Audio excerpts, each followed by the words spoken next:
Taking this paper like this, you need to fold the paper in such a way to hold this paper in between your fingers.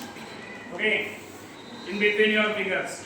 Place it properly. All of you place your paper in between your fingers.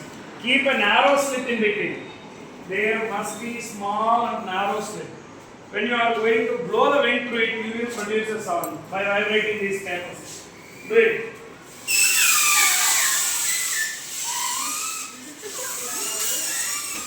One time.